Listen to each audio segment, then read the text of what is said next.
Voici un signal qui se propage le long d'une corde bleue. À l'instant t1 égale 0 secondes, on fait une photo de cette corde. Voici l'allure de la corde. La célérité de l'onde le long de la corde vaut 1 mètre par seconde. Dans la première question, je vais vous demander quelle est la valeur du signal en x1, x2 et x3 à l'instant t1. Puis, à l'instant t2 égale 5 secondes, dessinez la forme de la corde. Et en dernière question, quelle est l'expression générale de la valeur du signal d'un point de la corde d'abscisse x à un instant t quelconque? À vous de jouer. Bien. Alors, pour les valeurs du signal en x1, x2, x3, c'est très simple. On regarde directement ici sur le schéma. Donc, S de x1 à l'instant t1, eh bien, vaut quoi? Tout simplement 0. 0 quoi? 0 mètre. Ça veut dire que l'altitude du point de cette corde est nulle. Il s'arrête de bouger puisque le signal va dans cette direction et dans ce sens-là. S de x2 à l'instant t1 est égal tout simplement à la valeur maximale du signal, c'est-à-dire 2 mètres. Et puis S de x3 à l'instant t1, eh bien, vaut combien? 0 mètre. On le voit ici. C'est ce qu'on appelle le front de l'onde. Avant d'effectuer la question numéro 2, observons la forme de la perturbation le long de la corde à l'instant t1, à l'instant t2, à l'instant t quelconque. Nous voyons que dans les trois cas, la forme de la perturbation est identique. Elle est juste décalée sur l'axe des abscisses x puisque l'onde se propage avec une certaine célérité le long de cette corde. À t2 égale 5 secondes, où va se trouver le front de l'onde? Que je vais noter. Donc, x'3. Eh bien, ici, la célérité de l'onde c est égale à la distance parcourue, c'est-à-dire x'3 moins x3, divisé par la durée du parcours, c'est-à-dire t2 moins t1. T2 moins t1.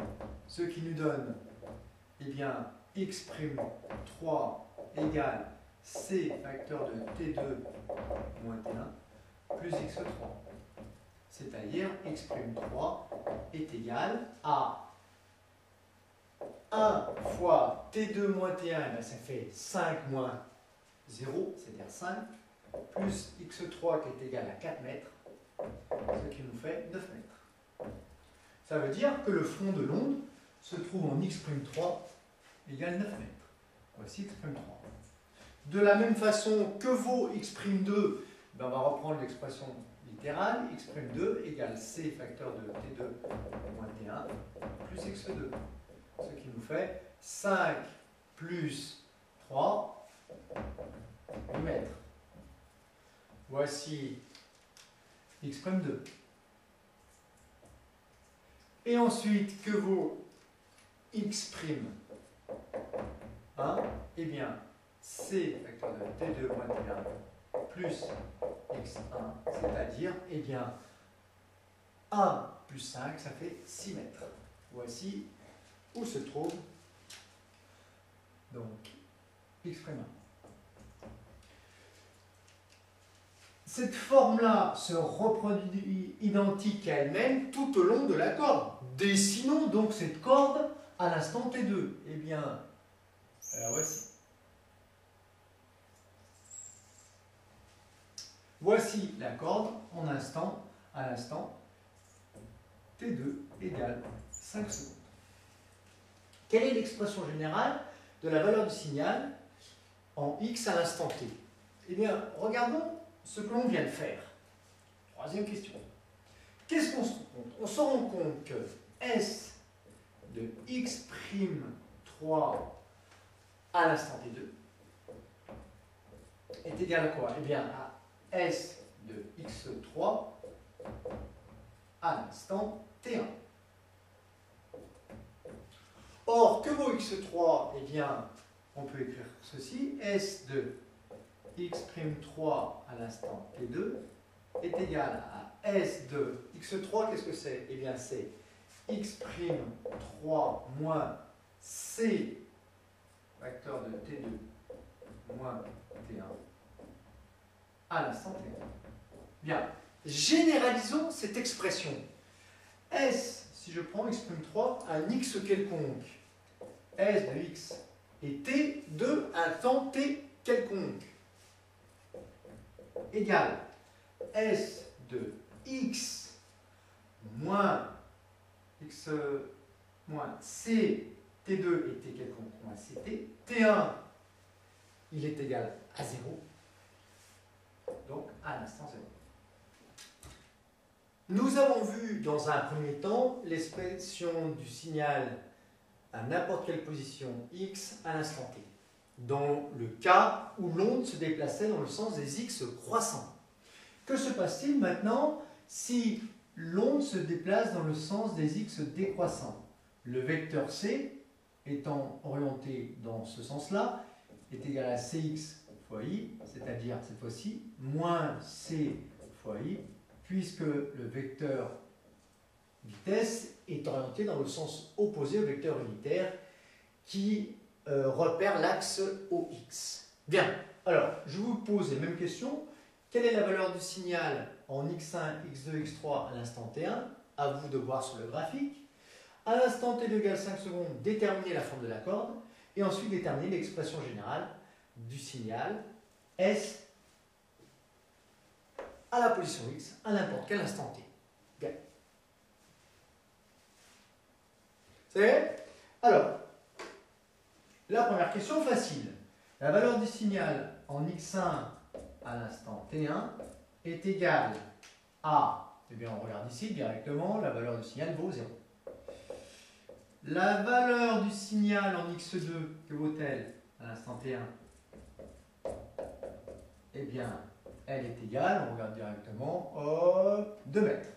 Voilà, pour cette valeur, 2 mètres. Et puis la valeur du signal en x3, à l'instant t1, que vaut-elle? Eh bien, on le voit, 0. Posons-nous maintenant la question de savoir où se trouvent ces perturbations à l'instant t2, au bout de 5 secondes. Tiens, je mets des stylos. Petit 2. Prenons par exemple le signal qui correspond au front de l'onde, c'est-à-dire le début de cette onde, qui se propage comme ceci. Où se trouve x'1? Quelle est sa valeur? Eh bien, nous savons que la vitesse suivant l'axe des x, cx, est égale à moins c, est égale à quoi? La dérivée du x par rapport au temps. Voire programme de terminale. Autrement dit, moins c égale. La variation de x, c'est quoi? C'est x'1 moins x1 sur la variation de temps, c'est t2 moins t1. Autrement dit, x'1 moins x1 égale c facteur de t2 moins t1, ce qui nous donne x'1 égale x1 plus c facteur de moins c facteur de t2 moins t1. Application numérique, eh bien ça nous donne x'1 égale quoi? x1 c'est 5 mètres. Voilà. Moins c, c'est-à-dire moins 1 mètre par seconde, fois t2, c'est 5 moins 0. Ce qui nous donne 5 moins 5, 0. Le front de l'onde, où se trouve-t-il? Eh bien, il se trouve ici, au point de la corde d'abscisse x égale 0. De la même manière, si on veut x'2, eh bien x'2 c'est égal à x2 moins c facteur de t2 moins t1, c'est-à-dire x2 c'est 7, 7 moins 5 égale 2 mètres. Voilà, x'2. Donc x'1 se trouve ici. x'2 se trouve à 2 mètres. Et puis x'3, je vous le donne en 1000. Vous devriez le trouver tout de suite. x'3 c'est x3 moins c facteur de t2 moins t1. Autrement dit, ça nous fait 8 pour x3. 8 moins 5 égale 3 mètres. voici la queue de l'onde, hein, elle est là, elle est en x'3. Je dessine l'onde, et bien tout simplement ici l'onde, la voici, la voilà, en bleu d'azur. Voilà. Voilà l'onde à l'instant T2 égale 5 secondes. Bien, trouvons maintenant l'expression générale du signal en n'importe quel instant T et à n'importe quelle position x. Prenons par exemple le cas de x'2. Allez, eh bien, qu'est-ce qu'on voit? On voit que S x'2 à l'instant T2, c'est 2 mètres. Ça vaut quoi? La valeur du signal en x2 à l'instant T1. Donc la valeur du signal en x2 à l'instant T1. Donc S de x'2 à l'instant T2 est égal. x2, regardons dans cette expression, x2 est égal à quoi? Est égal à x'2 plus c facteur de T2 moins T1. Évidemment, à l'instant T1. Généralisons cette expression. Si on prend x'2 étant une valeur de x quelconque, S de x à l'instant t, que vaudra-t-il? Eh bien, il vaudra S de x plus c, c'est à l'instant t2 quelconque, on note t, plus c fois t, moins t1, ben, t1 c'est l'instant origine, t1 égale 0, ça se supprime, à l'instant 0. Autrement dit, la valeur du signal en x à l'instant t est égale à S de x plus ct lorsque l'onde se déplace dans le sens des x décroissants. X décroissant. Voilà, donc attention, les deux expressions sont différentes suivant que l'onde se déplace vers les x décroissants ou vers les x croissants. En conclusion, soit une onde progressive se propageant à la vitesse c dans la direction de l'axe OX dans le sens des x croissants, sans atténuation ni formation, on a alors la valeur du signal en x à l'instant t est égale à la valeur du signal en x moins ct à l'instant t égale 0. Le membre de droite de cette équation est simplement une fonction d'une seule variable, x moins ct. En effet, on fixe t, on fera une photographie de la courbe à l'instant t, c'est une constante, t est une constante, seul x varie. Donc pour simplifier ce membre de droite, on dit que s de x de t est une fonction de x moins ct. S de x de t est une fonction de x moins ct. Voici pour le sens des x croissants.